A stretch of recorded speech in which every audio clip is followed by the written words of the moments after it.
చూడండి students, already మనం ఈ లాస్ట్ క్లాస్లో వృత్తం యొక్క ఈ పరమిత సమీకరణాలు ఏ విధంగా ఉంటాయి, అలాగే సకేంద్ర వృత్త సమీకరణం ఏ విధంగా కనుక్కోవాలి, ఈ విధంగా మనం నేర్చుకోవడం జరిగింది. అక్కడితో మనకి ఉదాహరణ సమస్య అయిన తర్వాత ఇంకా ఎక్సర్సైజ్ ఉంది. అక్కడ ఎక్సర్సైజ్ అంటే ఏంటి? అభ్యాసం అంటే ఇక్కడ ఉన్నది. ఇక్కడ అభ్యాసం అభ్యాసం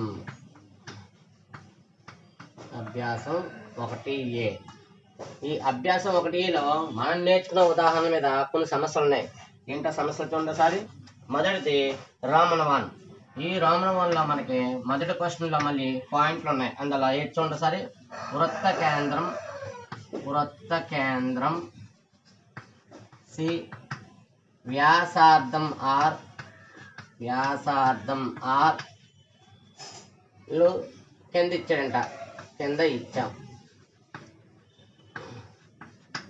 అయితే సి కేంద్రంగా ఆర్ వ్యాసార్థంగా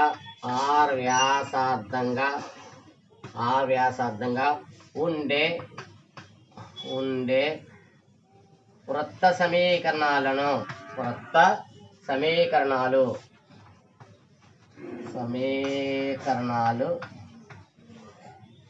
కనుక్కోండి అని ఒక క్వశ్చన్ ఇచ్చాడు మనకి. అయితే ఇందులో పాయింట్లు ఉన్నాయి. ఆ పాయింట్లు చూడండి ఒకసారి. ఇక్కడ ఈ యొక్క ఒకటవ సమస్యలో మనకి కొన్ని పాయింట్లు ఉన్నాయి. ఆ పాయింట్లు ఏటి మీద ఉన్నాయంట? వృత్త కేంద్రం సి అంట, వ్యాసార్థం ఆర్ ఇచ్చాడంట. ఇచ్చేవాడిగాడు సి కేంద్రంగాను ఆర్ వ్యాసార్థంగాను వృత్త సమీకరణం. అసలు ముందు అందులో ఇచ్చిన పాయింట్ ఏంటి చూడండి సార్. ఒకటో పాయింట్. అందులో ఒకటో పాయింట్ ఏమి ఇచ్చాడంటే మనకి కేంద్రము సి ఎంత ఇచ్చాడంటే సి 2,-3 ఇచ్చాడు. ఆర్ ఎంత ఇచ్చాడంటే 4 ఇచ్చాడు. వీటిని ఉపయోగించుకుని ఈ యొక్క కేంద్రము వ్యాసార్థాన్ని ఉపయోగించుకుని మనం వృత్త సమీకరణం కనుక్కోవాలి. కాబట్టి ఇచ్చిన దానికి ఏం పేరు ఇచ్చుకోవాలి? ఇప్పుడు హెచ్,కే ఇచ్చింది. ఏదైనా కూడా ఏంటిది? హెచ్,కే. వ్యాసార్థం ఉంది, హెచ్,కే ఉంది. కాబట్టి సూత్రం రాయండి. సి హెచ్,కే కేంద్రంగాను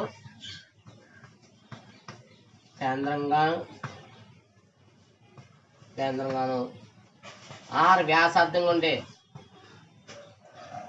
దీని సూత్రం ఎలా కాకుండా కొంచెం అర్థవంతంగా రాసుకుంటారు.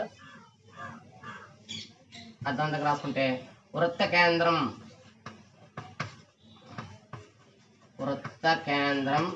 సి హెచ్,కే వ్యాసార్థం ఆర్గా కలిగి ఉండే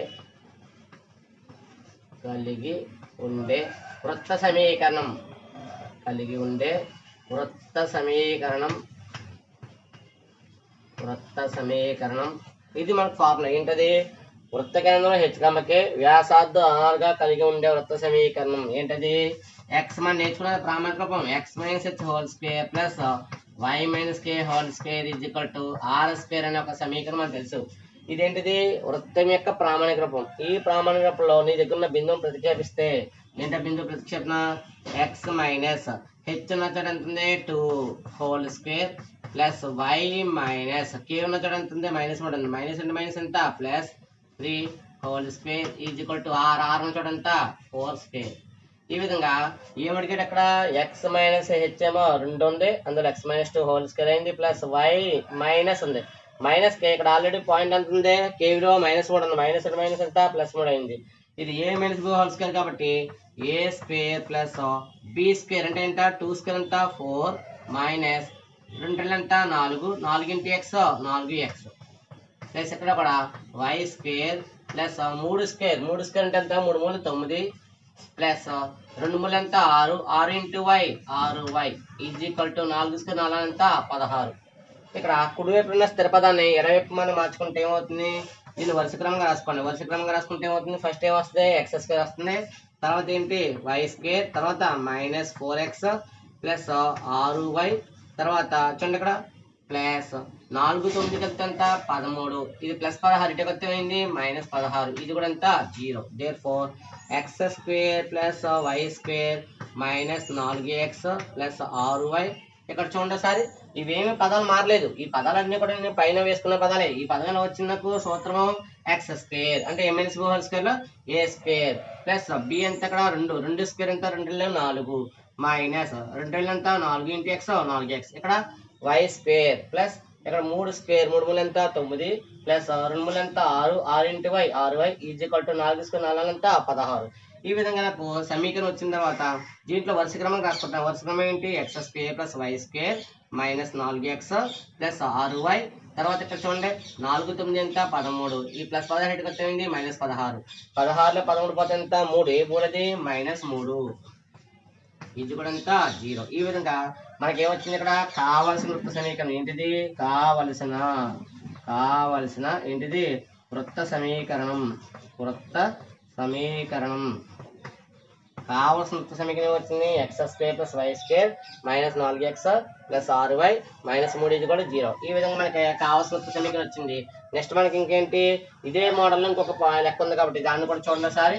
రెండో పాయింట్ ఏమి ఇచ్చాడు రెండో పాయింట్ ఇందులో ఏమి ఇచ్చాడంటే మనకి తెలిసి చేయడం కాకుండా కొంచెం తెలియని చేస్తే కొంచెం ఈజీగా ఉంటుంది మనకి. ఇందులో మూడో పాయింట్ చూడమ్మా. రెండో పాయింట్ మీరు చేయండి. రెండో పాయింట్ క్వశ్చన్ మన దగ్గర ఉంది. రెండో పాయింట్ క్వశ్చన్ ఏముంది మన దగ్గర రెండో point question c is equal to -1, 2 అలాగే r ఇది కూడా ఎంత ఉంది 5 ఉంది. ఈ సమస్యను మీరు ట్రై చేయండి రాకపోతే చూద్దాం. ఇది రెండో పాయింట్ ఏంటి c is equal to -1, 2 r ఎంత 5.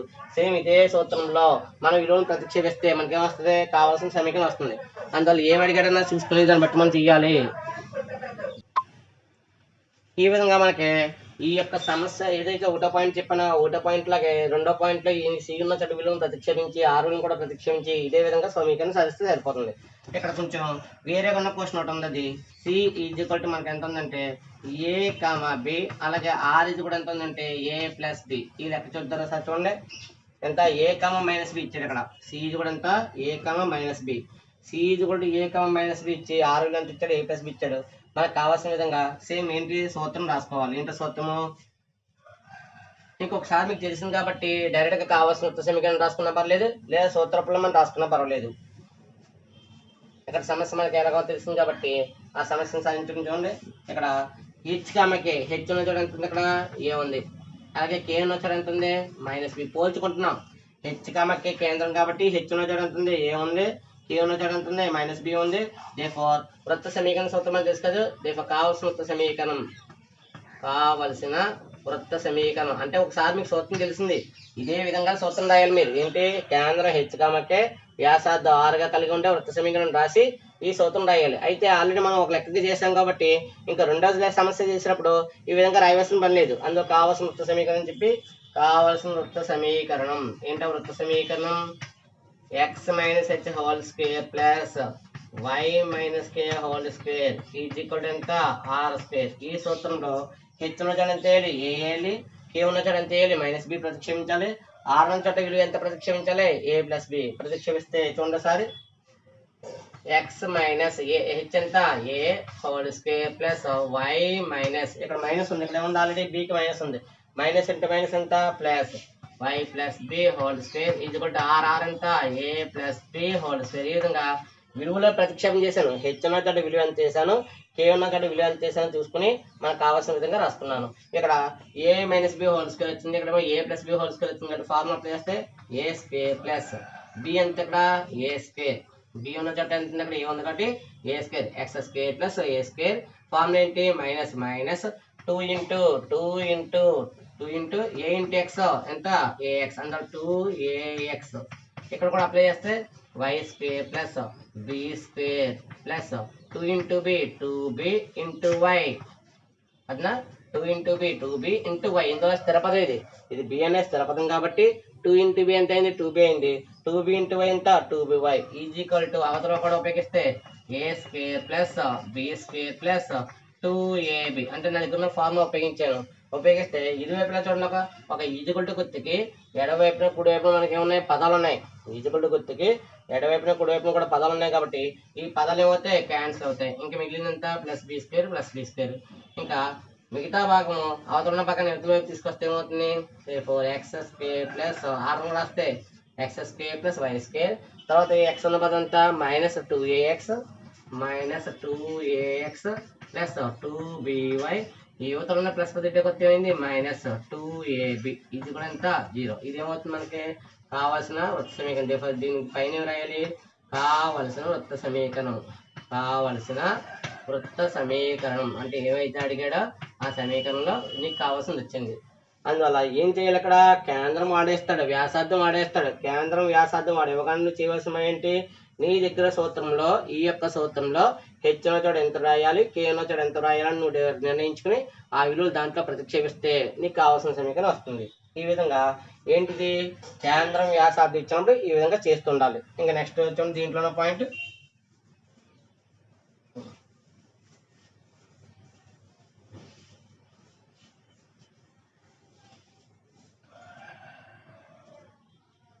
నెక్స్ట్ ఇందులో ఇంకా మనకి కొంచెం కష్టంగా ఉన్నాయి అని అంటే ఒకసారి చూద్దారు. ఇందులో 5th పాయింట్ ఉన్నమా 4th పాయింట్ ఉంది. 4th పాయింట్ నువ్వేం చేయాలంటే 4th పాయింట్ సమస్య సి ఈజ్ ఈక్వల్ టు ఏముందంటే 4th పాయింట్ -a-b అలాగే r is equal to √a² - b². ఈ సమస్య మనం చెప్పుకున్నాం, మూడో సమస్య చెప్పుకున్నాం కదా, ఆ మూడో సమస్యలకి ఈ సమస్య చేయాలి. ట్రై చేయండి, రాకపోతే తర్వాత చూద్దారు. నెక్స్ట్ 5th పాయింట్ చూడండి ఒకసారి. 5th point C is equal to ఏంటది, cos alpha sine alpha r ఇది కూడా ఎంత 1. అంటే ఇక్కడ ఏం ఇచ్చాడు, ఒక సి పాయింట్ ఇచ్చాడు, అలాగే ఆర్ ఇచ్చాడు, తీసుకెళ్లి దాంట్లో ప్రతిక్షేపించాలి. కాబట్టి వృత్త కేంద్రం చూడండి, కేంద్రం సి హెచ్ కే వ్యాసార్థం ఆర్ గా ఉండే వృత్త సమీకరణం ఏంటో సమీకరణం చూడండి ఒకసారి. x - h whole square plus y - k whole square is equal to r². మీరు అందరూ గమనిస్తుంటారు ఏంటి, ఇక్కడ ఉన్న అన్ని యొక్క పాయింట్ అనేది కూడా ఇదే సూత్రం ఎందుకు రాస్తున్నారు అంటారు. అయితే ఇక్కడ కేంద్రం గురించి వ్యాసార్థం గురించి మాట్లాడాలి తప్ప ఇంక దేని గురించి మాట్లాడలేదు. ఇక్కడ కేంద్రం వ్యాసార్థం గురించి మాట్లాడుతున్నాం కాబట్టి ఈ యొక్క సూత్రమే ఉంది. ఏంటది, ప్రామాణిక సూత్రం. అంటే వృత్త ప్రామాణిక సూత్రం ఏం చెప్తుంది, దానికి కేంద్రం గురించి దానికి వ్యాసార్థం గురించి చెప్తుంది. కాబట్టి ఈ సూత్రం మాత్రం మనం ఉపయోగించాలి. ఇక ఇందులో మన దగ్గర విలువ ప్రతిక్షేపం చేస్తున్నాం. x - h ఎంత, cos alpha whole square plus y - k ఎంత, sine alpha whole square is equal to ఎంత, r². ఏం చేశాను, ఇక్కడ ఈ యొక్క సూత్రంలో హెచ్ అన్న చోట హెచ్ రాశాను, కే అన్న చోట కే రాశాను, ఆర్ అంటే ఎంత ఉంది, ఆర్ అన్న చోట ఎంత ఉంది, ఇక్కడ 1² ఆర్ అన్న చోట ఎంత ఉంది 1 కాబట్టి 1². ఉపయోగించిన సూత్రాలు ఉపయోగిస్తే x² ప్లస్ నెక్స్ట్ ఎంత ఉంది, కాస్ ఆల్ఫా ఉంది, కాస్ ఆల్ఫా హోల్ స్క్వేర్ ఎంత అవుతుంది, cos² ఆల్ఫా హోల్ స్క్వేర్ ఎంత, cos² ఆల్ఫా ప్లస్ తర్వాత ఫస్ట్ చూడండి అక్కడ ఫార్ములా ఏంటి, మైనస్ కాబట్టి -2 × cos alpha 2 cos alpha × x. ఇందువల్ల ఎప్పుడు కూడా స్థిరపదాలు గుణించుకోవాలి. ముందు స్థిరపదం అంతా ఇక్కడ కాస్ కాబట్టి 2 × cos alpha 2 cos alpha into ఎంత x. ఇక్కడ కూడా అదే ఉపయోగిస్తే ప్లస్ y² నెక్స్ట్ అదే ప్లస్ sin² ఆల్ఫా నెక్స్ట్ గుర్తు ఇక్కడ మైనస్ ఫార్ములా a² + b² అయింది. a² + b² అయిన తర్వాత ఫార్ములా ఏముంది, -2 × sin alpha 2 sin alpha into y is equal to 1² అంతా 1 అంతా 1. ఇప్పుడు ఇందులో వరుస క్రమంగా రాస్తే x² + y² తర్వాత x పదంతా -2 cos alpha into x తర్వాత -2 sin ఆల్ఫా ఇంటూ y తర్వాత ఏముంచండి మైనస్, ఇక్కడ చూడండి మైనస్ ఉందా ప్లస్ ఉందా, plus cos² alpha plus sin² alpha cos² alpha plus sin² alpha is equal to చూడండి ఇక్కడ అవతల ఉన్నది +1, ఆ +1 కొత్త ఏమవుతుంది -1. ఇందులో అవతల ఉండవలసిన పని లేదు కాబట్టి ఆ అవతల ఉన్న ఒకటిని అది ప్లస్ గుర్తుతో ఉంది, యువతల కొత్త ఏమవుతుంది -1. అయితే ఇందులో మనకు తెలిసిన పదాలలో x² + y² -2 cos alpha into x తర్వాత -2 sin ఆల్ఫా ఇంటూ y ఇక్కడ వరకు మనకు తెలిసింది. కానీ ఇది ఒక సూత్రం. ఏం సూత్రం అది, cos² θ ప్లస్ sin² θ. ఇక్కడ θ ఉన్న చోట ఏముంది, ఇక్కడ ఆల్ఫా ఉంది, కోణం సరిపోయింది, ఇక్కడ కోణం సరిపోయింది. కానీ cos² + sin² విలువ ఎంత 1, cos² + sin² విలువ 1 రాసావు. తర్వాత ఉన్న గుర్తు ఇక్కడ -1. therefore ఈ +1 -1 ఏమైంది, ఒకటి నుంచి ఒకటి చేస్తే రెండు కూడా క్యాన్సిల్ అవుతుంది. కాబట్టి therefore మనకి ఏమవుతుంది ఇక్కడ x² + y² -2 cos alpha into x -2 sin alpha into y equal ఎంత స్థిరపదం. అంటే ఏమైంది, ఏదైతే సూత్రం నీకు వచ్చిందో ఏంటో సూత్రం ఇది cos square alpha plus sine square alpha అనే సూత్రం నీ దగ్గర ఉంది కాబట్టి దాని బదులు ఎంత రాసాం, ఒకటి రాసాం. ఒకటి రాసాక ఆల్రెడీ ఎంత ఉంది ఇక్కడ -1 ఉంది. ఒకటి అని చూడకపోతే అంతా 0, అందుకు కొట్టివేసి చేశాను. ఇంకా మిగిలిన విలువ రాస్తే మనకి ఏమొచ్చింది, దీనికి కావాల్సిన వృత్త సమీకరణం. దీనికి ఏం రావాల్సింది, కావలసిన వృత్త సమీకరణం. కావలసిన వృత్త సమీకరణం ఎంతది, x square plus y square minus 2 cos alpha x minus 2 sine alpha y equal to 0. ఈ విధంగా ఏదైతే నేను అడిగాడో చూసుకుని ఆ విధంగా సమీకరణ సాధన చేస్తే మనకు కావాల్సిన విలువ వస్తుంది. ఇంకా దీంట్లో మనకి ఇంకేమైనా పాయింట్లు ఉన్నాయో కష్టంగా ఉంటే ఇందులోకి 5వ పాయింట్ అయింది. 6వ పాయింట్ మీకు చేయగలిగిందే. 6వ పాయింట్ చూడండి సారి. 6వ పాయింట్ మీకు తెలిసిన పాయింట్ ఏంటది, c ఈక్వల్ టు -7, -3 అలాగే r ఈక్వల్ ఎంత 4. ఇది 6వ పాయింట్. ఈ 6వ పాయింట్ మొదటి పాయింట్ చెప్పాం కదా, అదే విధంగా చేయాలి. ఇంకా 6వ పాయింట్ అయిన తర్వాత 7వ పాయింట్ చూడండి, కొంచెం భిన్నాలు ఉన్నాయి కాబట్టి దీన్ని కూడా ఒకసారి ట్రై చేద్దాం. ఏంటది, c ఈక్వల్ టు ఎంత భిన్నం, కొన్ని 6 కాదు 7 చేయండి. 7 ఎంత -1/2 అలాగే -9 అలాగే r ఈక్వల్ టు 5. ఈ పాయింట్ మీరు చేతురు కానీ దీని తర్వాత పాయింట్ నేను చెప్తాను చూడండి సరే. దీని తర్వాత పాయింట్ ఏంటి, రెండు భిన్నాలు ఉన్నాయి కాబట్టి ఈ 7వ పాయింట్లో ఒకటే భిన్నం ఉంది కాబట్టి దాన్ని మీరు చేయొద్దు. కానీ 8వ పాయింట్లో చూడండి సారి. 8వ పాయింట్ మనకి c ఎంత ఇచ్చారంటే 5/2 అలాగే -4/3 అలాగే r ఇది కూడా ఎంత ఇచ్చారంటే 6 ఇచ్చాడు. అందులో 8వ పాయింట్ నేను చెప్తాను. 8వ పాయింట్ సమస్య నేను చెప్పగానే ఇదే సమస్య మీరు ఏం చేయాలి, 7వ సమస్యను ఉపయోగించి చేసుకోవాలి. అందులో చూడండి సారి. ఇక్కడ పోల్చుకున్నప్పుడు కేంద్రం ఏంటి, h, k ఎంత ఇచ్చాడు, కేంద్రము ఎంత 5/2 -4/3 ఇచ్చాడు. అలాగే r ఎంత ఇచ్చాడు 6. ఇది దేని లెక్క, ఇది 8వ పాయింట్. ఇందులో h, k ఉంది మన దగ్గర. పాయింట్ దేనిదో అది h ఎంత k ఎంత నీకు ఐడియా ఉంది. అలాగే r విలువ కూడా ఉంది. సూత్రం మనకు తెలిసింది లేదు. సూత్రం ఏంటి, ఇందులో మనకు తెలిసిన సూత్రం ఏంటిది, కేంద్రము h, k వ్యాసార్థం r గా ఉండే వృత్త సమీకరణం తెలుసు నీకు. ఈ యొక్క సూత్రంలో h ఎంత తీసుకొచ్చి రాస్తే x మైనస్ h ఉన్న చోట విలువ ఎంత ఉంది 5/2. నెక్స్ట్ పవర్ ఎంత ఉంది స్క్వేర్ ప్లస్ y మైనస్, ఇక్కడ మైనస్ ఉంది కదా, ఇక్కడ ఆల్రెడీ ఉంది మైనస్ ఉంది. అందువల్ల రెండు కూడా మైనస్లు ఉన్నాయి కాబట్టి మైనస్ అంటే మైనస్ ఎంత ప్లస్ పాయింట్ ఎంత ఉంది అక్కడ 4/3 whole square equal to r నచ్చట ఎంత ఉంది, r నచ్చట 6 ఉంది. r విలువ 6 ఉంది కాబట్టి 6 స్క్వేర్ అయింది. ఈ విధంగా ఏదైతే మనకున్న విలువలను తీసుకొచ్చి దాంట్లో ప్రతిక్షేపం చేశాం కాబట్టి ఇప్పుడు చేయవలసిన ఏంటి, కాసా కట్టాలి. ఎందుకు కట్టాలంటే ఇక్కడ భిన్నం ఇది. భిన్నం ఉన్నప్పుడు కంపల్సరీ ఏం చేయాలి, కాసా కట్టాలి. అది 1 ఉన్నా 2 ఉన్నా కూడా చేయాల్సింది, దేనికైతే చేయాలి కాబట్టి దీనికి కాసా కడుతున్నాం. కాసాకి ఎంత ఇక్కడ 2, కాసాకి 2 వేసాం. 2 x ఎంత 2x మైనస్ ఇక్కడ ఎంత ఉంది 5. ఇందువల్ల ఈ హారము కాసాకు సరిపోయింది కాబట్టి దానికి ఏం చేయవలసిన పని లేదు. ప్లస్ ఇక్కడ కూడా కాసాకి ఎంత అవుతుంది 3 y 3y ప్లస్ ఎంత ఇక్కడ 3 సరిపోయింది కాబట్టి 4 పవర్ ఎంత whole square equal to r square. r ఎంత 36. r ఎంత ఒక సంఖ్య స్క్వేర్ ఉందంటే అదే సంఖ్యను ఇంకొకసారి గుణించాలి. 6 × r అంటే r ఎంత 36. ఇక్కడ చూడండి భిన్నం ఉంది. భిన్నం స్క్వేర్ అంటే ఏంటి, పైదాన్ని స్క్వేర్ చేయాలి, కింద కూడా స్క్వేర్ చేయాలి కాబట్టి ఒకసారి చూడండి మీకు అర్థవంతంగా రాసుకుంది. కానీ ఇక్కడ 2x హోల్ స్క్వేర్ తర్వాత ప్లస్ 5 స్క్వేర్, మీకు ఇంకా ఐడియా లేదు కాబట్టి కొంచెం రాస్తాను, మైనస్ 2 × 2x × 5 వచ్చిన వాళ్ళు డైరెక్ట్గా వేసేసుకోవచ్చు బై 2 స్క్వేర్ ఎంత 4 ప్లస్ ఇక్కడ కూడా అదేవిధంగా 3y whole square plus 4 square plus ఇక్కడ కూడా 2 × 3y × 4 whole divided by 3 square ఎంత 9 ఈజ్ ఈక్వల్ టు ఎంత 36. ఇక్కడ చూడండి బాగా గమనించండి.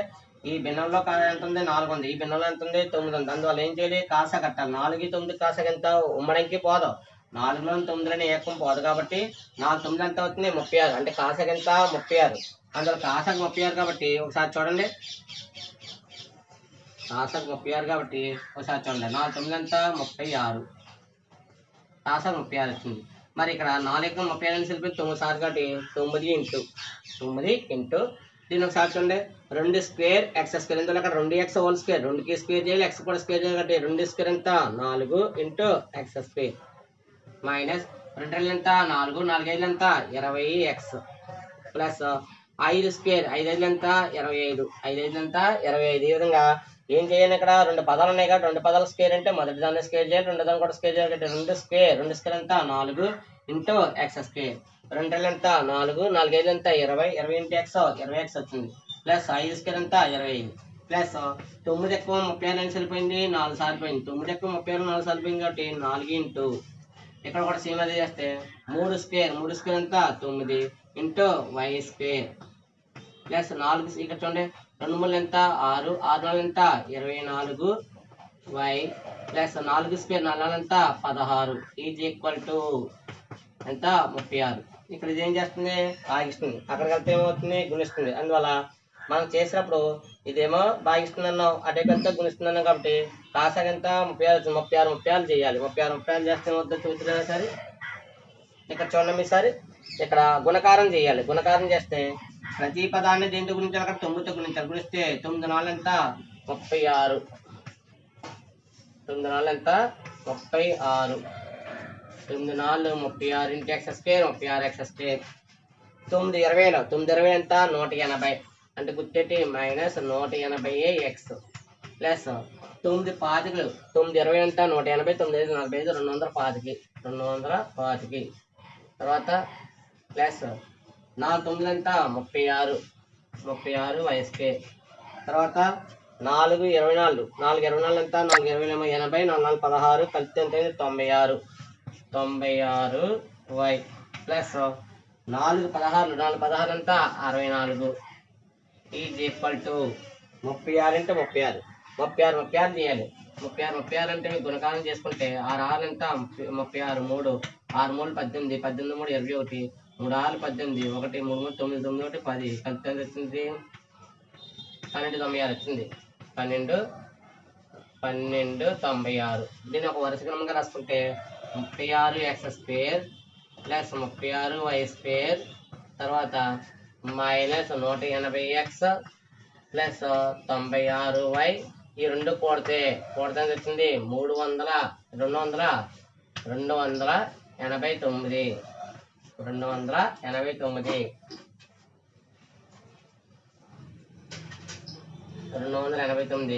ఇది చూడండి, ఇది ప్లస్ ఇది కొత్త ఏమవుతుంది మైనస్ 1296. ఇది కూడా ఎంత 0. దేర్ఫోర్ కావలసిన సమీకరణం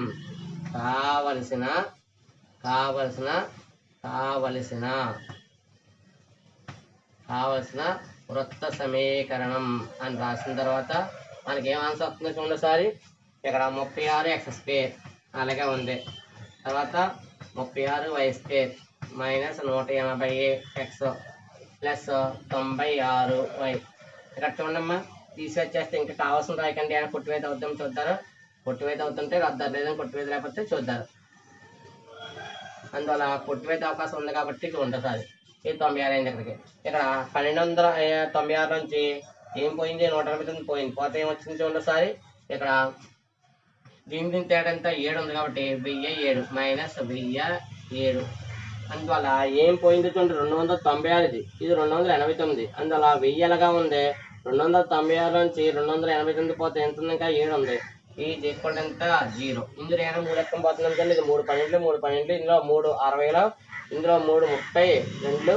ఇక్కడ చూస్తే ఎంత ఉంది, ఇది 1000 ఉంది కాబట్టి 2 9 3 3 9 9 పోతే 10 మళ్ళీ 3 3 9 9 పోతే ఎంత ఇక్కడ 3 3 9 1 ఉంది మళ్ళీ 10 3 3 9 1 ఉంది 17 అంటే 3 ఎక్కం పోవడం లేదు కాబట్టి మనకు కావాల్సిన సమీకరణం వచ్చేసింది. ఏంటో సమీకరణం చూడండి ఒకసారి.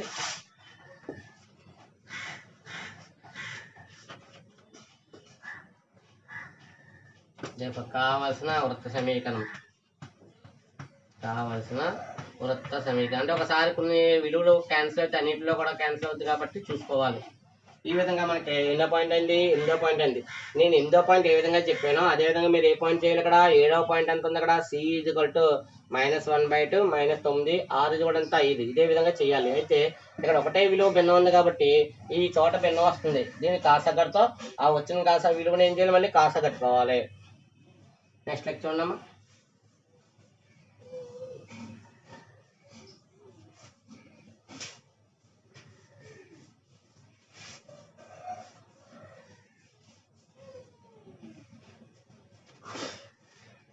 అలాగే ఇదే విధంగా మీరు 9వ పాయింట్ చూడండి. C = 1,7 అలాగే R = 5/2. అది నేను చేస్తే మీరు 10వ పాయింట్ మీరు ట్రై చేయండి. C = 0 0 అలాగే R = 9. నేను 9వ సమస్య నేను చెప్తాను, 10వ సమస్య మీరు ట్రై చేయండి. ఇందులో కూడా ఏమి ఇచ్చాడో చూసుకోండి ఒకసారి. H, K ఉంది, R ఉంది. therefore కేంద్రం H, K వ్యాసార్థం R గా ఉండే వృత్త సమీకరణం అందువల్ల ఏమడిగాడో చూసుకోవాలి. ఏమడిగాడు ఇక్కడ?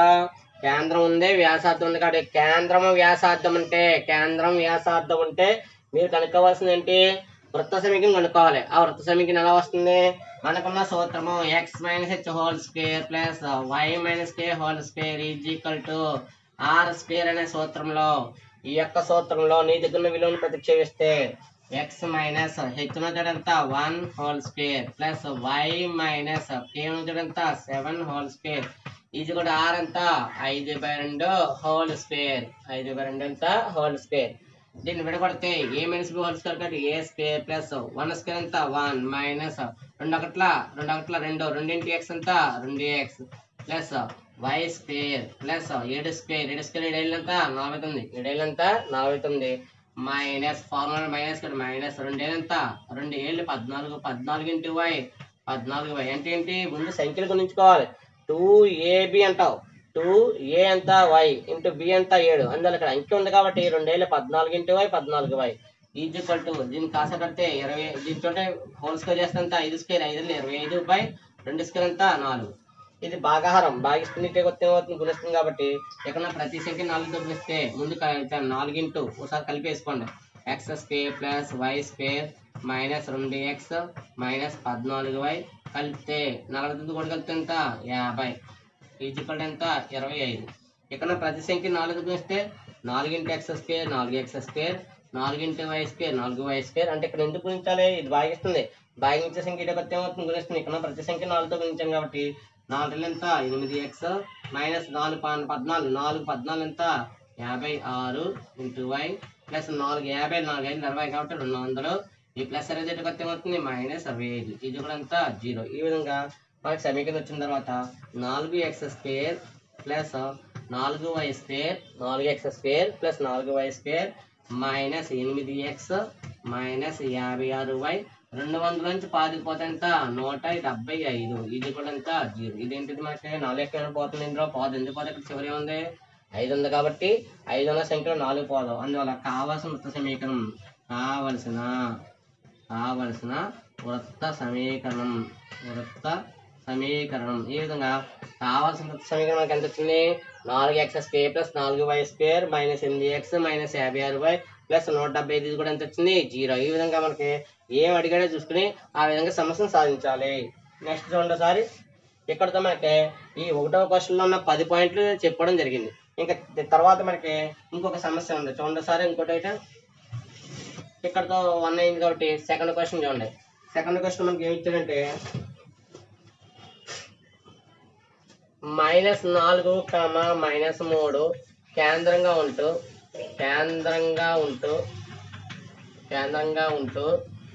మూల బిందువు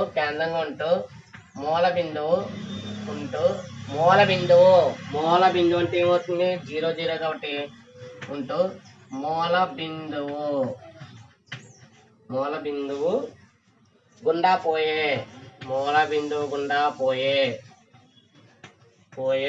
వృత్త సమీకరణాన్ని కనుక్కోండి.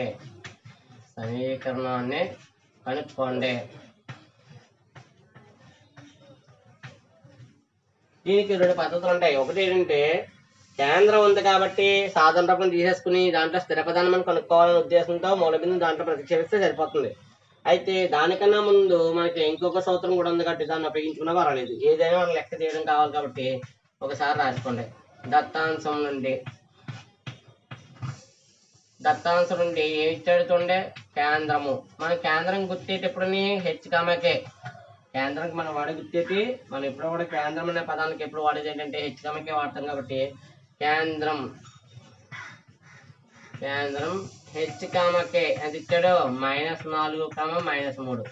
అలాగే మూల బిందువు. మూల బిందువు మనకి బిందువు పేరు పి అని వాడుకున్న పర్లేదు, ఓ వాడుకున్న పర్లేదు కాబట్టి మూల బిందువు Px1y1 ఎంత 0, 0. అంటే మూల బిందువు పేరు ఇచ్చాడు.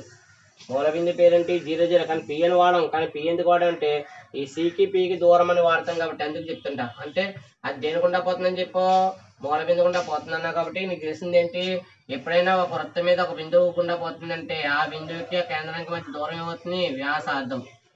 ఒక వృత్తం గుండా ఒక బిందువు పోతుందంటే ఆ బిందువు నుండి కేంద్రానికి మధ్య దూరం అవుతుంది, వ్యాసార్థం అవుతుంది. దేర్ఫోర్ సిపి కూడా ఎంత ఆర్.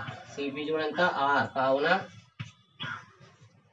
నీకు ఆల్రెడీ చెప్పిన ఉదాహరణ లెక్కల్లో కూడా కేంద్రం నుండి పీక్ గల దూరం ఎప్పుడు ఏమవుతుంది, వ్యాసార్థం అవుతుంది. కాబట్టి సిపి కూడా ఎంత అవుతుంది, దేర్ఫోర్ ఆర్ ఫార్ములా నీకు తెలిసింది ఏంటది, x1 - x2 హోల్ స్క్వేర్. దూరం సికి పికి దూరం కాబట్టి y1 - y2 హోల్ స్క్వేర్. ఈ సూత్రాన్ని ఉపయోగిస్తే రూట్ ఏమవుతుంది మన దగ్గర, ఇక్కడ ఈ మొదటి బిందువు సి కాబట్టి -4 - 0 whole square, -4 - 0 whole square plus -3 -0 whole square. చేసింది ఏంటి, ఈ యొక్క సిపి కూడా ఆర్ అనే కండిషన్ మనకు ఉంది కాబట్టి ఆ కండిషన్ లో ఆర్ అనే విలువ కడుతున్నాను. ఆర్ అంటే ఏంటి, సికి పికి దూరం. దూరానికి వచ్చేటి రూట్ ఆఫ్ సిపి అన్న కూడా సి ఏమవుతుంది x1 y1. సి బిందు ఏంటి x1 y1. అలాగా పి బిందు ఎంత అవుతుంది x2 y2. అందువల్ల x1 y1 ఎంత, x1 ఎంత -4 -x2 ఎంత 0. నెక్స్ట్ ప్లస్ y1 ఎంత y1 -3 y2 ఎంత 0. ఈ విధంగా ప్రతిక్షేపం చేశాక సున్నాలకు విలువ లేదు కదా, సున్నాలు తీసేస్తే -4 హోల్ స్క్వేర్ ఎంత -, ఏమవుతుంది ప్లస్ అవుతుంది. ప్లస్ 3 స్క్వేర్, ఇక్కడ మైనస్ స్క్వేర్ చేస్తే అవుతుంది ప్లస్ అవుతుంది. 3 స్క్వేర్ ఎంత 9, కలిపితే ఎంత వచ్చింది రూట్ 25. రూట్ 25 ఎంత 5. ఈ విధంగా స్మాల్ ఆర్ విలువ ఎంత వచ్చింది, స్మాల్ ఆర్ ఇది కూడా ఎంత 5. ఇది మనకి తెలిసింది ఏంటంటే వ్యాసార్థం కనుక్కున్నాం అంతే. ఇప్పుడు మనకి ఆల్రెడీ సూత్రం ఉంది కదా, దేర్ఫోర్ కేంద్రం హెచ్చుకమకే వ్యాసార్థం ఆర్ గా ఉండే ఏ సమీకరణం కావాలి నాకు, వృత్త సమీకరణం. వృత్త సమీకరణం ఏం చెప్తుంది, x - h whole square plus y - k whole square ఎంత ఆర్ స్క్వేర్. అంటే ఆర్ కనుక్కోవడానికి ఉపయోగపడింది ఆ బిందువు. ఆ బిందువు దేనికి ఉపయోగపడింది, మూల బిందువు అనేది వ్యాసార్థం కనుక్కోవడానికి ఉపయోగపడింది. వ్యాసార్థం కనుక్కున్న తర్వాత ఈ యొక్క కేంద్రాన్ని ఆ యొక్క వ్యాసార్థాన్ని ఉపయోగించుకునే సూత్రం కావాలి కాబట్టి x - ఎంత plus x + 4 whole square plus y - అక్కడ కూడా మైనస్ ఉంది, మైనస్ ఎంత ప్లస్ 3 హోల్ స్క్వేర్ ఆర్ ఎంత 5 స్క్వేర్. విడపడితే ఏమైంది, ఇక్కడ విడపడితే ఇది a + b హోల్ స్క్వేర్, ఇక్కడ కూడా a + b హోల్ స్క్వేర్ కాబట్టి ఏమొచ్చింది చూడండి ఒకసారి, a square plus b square అంటే 4 స్క్వేర్, 4 స్క్వేర్ 4 ఎంత 16 ప్లస్ 2 4 ఎంత 2 4 8, 2 4 8, 8 ఇంటూ x 8x. ఇక్కడ బాగా వచ్చింది. ప్లస్ ఇక్కడ నెక్స్ట్ y స్క్వేర్ ప్లస్ 2 3 ఎంత 6, 6 ఇంటూ y 6y ప్లస్ ఇక్కడ ఇంకా ఫార్ములా ఎలా వేసిందాక y స్క్వేర్ ప్లస్ 3 స్క్వేర్ ఎంత 9. తర్వాత ప్లస్ 2 3 ఎంత 6, 6 ఇంటూ y 6y అవతల ఉన్నది ఎంత 5 స్క్వేర్ ఎంత 25. దీన్ని ఒక వరుస క్రమం రాస్తే x square plus y square plus 8x plus 6y. ఇక్కడ ఉన్న భాగాలు కలిపితే 16 ప్లస్ 9 ఎంత 25. అవతల ఎంత ఉంది 25. ఈ 20 చూడండి ఈజ్వల్టీకి ఇవతల 25 ఉంది, అవతల 25 ఉంది కాబట్టి 25 25 అయింది, క్యాన్సిల్ అయింది. కావాల్సిన వృత్త సమీకరణం మనకు కావాల్సింది ఏంటి, కావాల్సిన వృత్త సమీకరణం. మీరు గమనించారా, ఎప్పుడైతే అది 0 జరగకుండా పోతుందో కంపల్సరీ స్థిరపదం ఏమవుతుంది 0. అందువల్ల మీరు ఆన్సర్ కరెక్ట్గా వచ్చింది. ఎప్పుడైతే 0 జరగకుండా పోతుందన్నావో కంపల్సరీ స్థిరపదం ఉండదు. అందువల్ల నీకు ఇంకా మిగిలింది ఏంటి, ఇంకా x square plus y square plus 8x plus 6y ఇది కూడా అంతా 0. ఈ విధంగా ఏదైతే నేను సమీకరణం కనుక్కోమన్నాడో ఆ సమీకరణంలో 0 జరగకుండా పోతుందన్నా కాబట్టి ఇక్కడ స్థిరపదం లేదు. ఎందుకు లేదంటే అది 0 జరగకుండా పోతుంది కాబట్టి.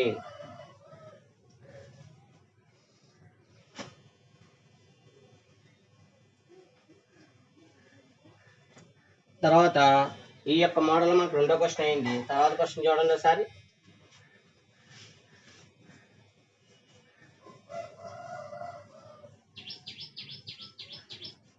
ఇదే మోడల్లో మనకి ఇంకా సమస్యలు ఉంటాయి. ఒక్కొక్క సమస్య మనం చేద్దారు. మూడో సమస్య చూడండమ్మా. మూడో సమస్య 2,3 కేంద్రంగా ఉంటూ 2,-1 గుండా పోయే ఏం కలిగాడు? వృత్త సమీకరణాన్ని కనుక్కోండి. అందువల్ల నిన్ను ఏ సమస్య అయినా అడిగినా కూడా నువ్వు చేయాల్సిన పని ఏంటి? నీకు ఇచ్చింది ఏంటి? బిందువు ఇచ్చాడు, కేంద్రం ఇచ్చాడు. ఇది కేంద్రం, ఇది బిందువు. ఆ ముందు మోడల్ లాగా అయితే అక్కడ 0, 0 కాబట్టి కొంచెం కన్ఫ్యూజ్ గా ఉన్నది. ఈ సమస్య చెప్పిన తర్వాత దీని తర్వాత మీకు ఇంకా 2 సమస్యలు ఉన్నాయి, అవి మీరు ట్రై చేద్దరు. కానీ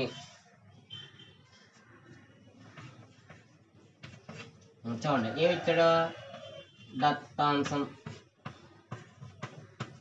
ఇచ్చిన వెంట రాసిన పర్లేదు, దత్తాంశం రాసిన పర్లేదు. కేంద్రం గుర్తెట్టి CH, K అది ఇచ్చాడు 2, 3. అలాగే బిందువు, మూల బిందువు అంటే జనరల్గా ఓ అని రాయాలి. మూల బిందువు అంటే ఓ రాయాలి, కానీ అయితే నాకు అక్కడ పి రాయడానికి కారణం ఏంటంటే మనకి సిపి అనే దూరం ఉంది కాబట్టి సిపి అని రాశాను. లేదా మీకు అర్థవంతంగా కలిసి సిఓ రాసుకోవచ్చు. అక్కడ పి అని రాయవలసిన పని లేదు. బిందువు P x, y is equal to ఎంత ఇచ్చాడు? 2, 1. ఇక్కడ పి అని రాస్తే సరిపోద్ది. ఇక్కడ x, y అవసరం లేదు, పి రాయని సరిపోద్ది. ఏంటి? పి ఈజ్ ఈక్వల్ టు ఎంత ఇచ్చాడు? 2, -1. నెక్స్ట్ ఇక్కడ కేంద్రం ఉంది, పి ఉంది. మనకేం తెలుసు? CP is equal to r. కావున CP is equal to r. కావున ఇక్కడ ఆర్ ఈజ్ ఈక్వల్ టు ఏంటి? దూరం. దేనికి దూరం? సికి పికి దూరం. మరి సి అంతే ఇక్కడ 2 ఉంది, ఇక్కడ 2 ఉంది. 2 - 2 ఇంక సూత్రం రాయవలసిన లేదు. ప్రతిదానికి మనకు అర్థం ఇక్కడ తెలియదు కాబట్టి సూత్రం రాసుకున్నాం. అసలు ఆర్ అంటే ఏంటి? సి నుంచి పి దూరం. సి నుంచి పికి దూరం కాబట్టి సూత్రం రాసుకున్నాం. మరి ఇక్కడ ఆల్రెడీ తెలుసు కాబట్టి ఆ సూత్రంలో మన విలువలు రాయాలి. ఏంటిది? మొదటి విలువ ఏంటిది? x1, y1. ఇదేంటిది? x2, y2. ఆ సూత్రంలో రాస్తే x1 ఎంత? 2 మైనస్ x2 ఎంత? 2. నెక్స్ట్ y1 ఎంత? 3 మైనస్ y2 ఎంత? -1. మైనస్ అంటే మైనస్ ఎంత? +1 హోల్ స్క్వేర్. దేర్ఫోర్ ఇక్కడ రూట్ 2 - 2 ఎంత? 0 స్క్వేర్ అయింది. ఇక్కడ 3 + 1 ఎంత? 4 స్క్వేర్. కానీ రూట్ 4 స్క్వేర్ ఎంత? 4 ఎంత? 4 స్క్వేర్ ఉంది కాబట్టి 4 ఎంత? 16 రూట్ ఎంత? 4. ఈ విధంగా మనకి ఏమొచ్చింది? 6 వచ్చింది.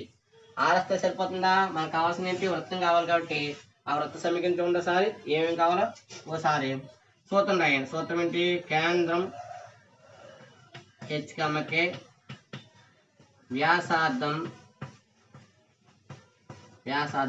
R గా ఉండే ఏ సమీకరణం? వృత్త సమీకరణం. ఏంటో సూత్రం ఇది? x - h whole square plus y - k whole square is equal to r². చేసింది ఏంటి? ఒక కేంద్రం ఉంది, ఒక వ్యాసార్థం ఉంది కాబట్టి కేంద్రం వ్యాసార్థం ఉంటే వృత్త సమీకరణ సూత్రం రాసుకున్నాం. ఇందులో చేయవలసిన ఏంటి? h నొచ్చట k నొచ్చట విలువలు రాస్తే x మైనస్ h ఎంత? 2 x - 2 whole square plus y - k ఎంత? 3 whole square is equal to r ఎంత? 4 square. Next a - b whole square కాబట్టి a square plus b square ఎంత? ఇక్కడ 2 స్క్వేర్ అంటే 2 ఎంత? 4 మైనస్ 2 ఎంత? 4 4 x 4x ప్లస్ ఇక్కడ కూడా y స్క్వేర్ ప్లస్ 3 స్క్వేర్ అంటే 3 ఎంత? 9 మైనస్ 2 ఎంత? 6 6 y 6y is equal to 4 ఎంత? 16. 4 స్క్వేర్ ఉంది. 4 స్క్వేర్ అంటే 4 ఎంత అవుతుంది? 16. ఈ అవతల 16 ఎదురుకొస్తే ఏమవుతుంది? x square plus y square minus 4x minus 6y.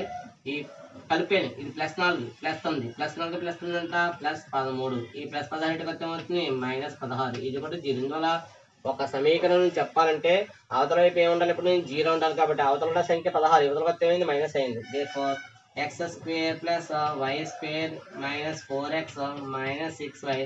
16 నుంచి 13 పోతే 3. ఏ 3 అది? -3. ఇది కూడా ఎంత? 0. ఇదే మనకి ఏమవుతుంది? కావలసిన వృత్త సమీకరణం. ఏదైనా నీకు అడిగినప్పుడు నీ దగ్గర ఏమున్నాయో నేర్చుకోవాలి. ముందు ఏమున్నాయి నీ దగ్గర? కేంద్రం ఉందా, బిందు ఉందా? కేంద్రం, బిందు ఉంటే సూత్రము సిపి కూడా ఆర్ ద్వారా ఆర్ అనే విలువ కనుక్కోవాలి. ఈ ఆర్ అనే విలువ కనుక్కున్న తర్వాత కేంద్రాన్ని వ్యాసార్థాన్ని దాంట్లో ప్రతిక్షేపిస్తే నీకేమొస్తుంది? కావలసిన వృత్త సమీకరణం వస్తుంది. ఈ విధంగా మనకి కావలసిన వృత్త సమీకరణం వచ్చింది. ఇంకా తర్వాత చూడండి, అందువల్ల మనకి ఏమి ఇచ్చాడనేది నేర్చుకుంటే చాలు, సమస్యని సాధించగలం. అందులో ఏమి ఇచ్చాడో చూసుకుంటే సరిపోదు. ఇందులో కనుక 2 మార్క్ క్వశ్చన్స్ ఉంది. ఇందులో మనకి 2 మార్కులకు క్వశ్చన్ వస్తుంది కాబట్టి ఇంకా ఇదే విధంగా 3వ సమస్య లాగే మనకి 4, 5 సమస్యలు ఉన్నాయి. అవి ట్రై చేయండి, రాకపోతే తర్వాత చూద్దారు. 0,0 కేంద్రంగా ఉంటూ -2,3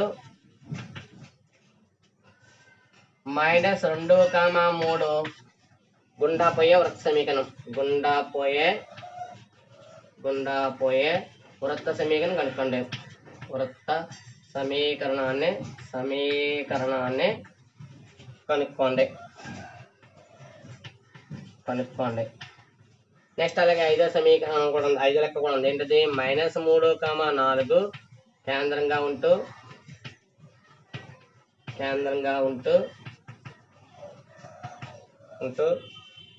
3,4 గుండా పోయే వృత్త సమీకరణం కనుక్కోండి. గుండా పోయే వృత్త సమీకరణాన్ని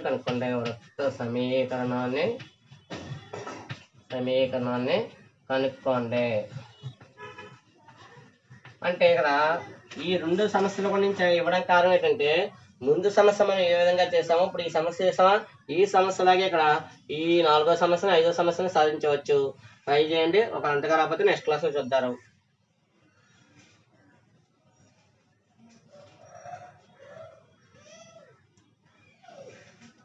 తర్వాత ఈ మోడల్లో నుంచి నెక్స్ట్ మనకి ఇంకొక మోడల్ క్వశ్చన్ వస్తుంది, చూడండి ఒకసారి.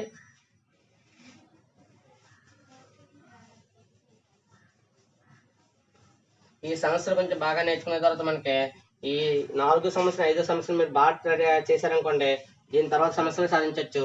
నెక్స్ట్ క్లాస్ దీని గురించి డిస్కస్ చేద్దారు.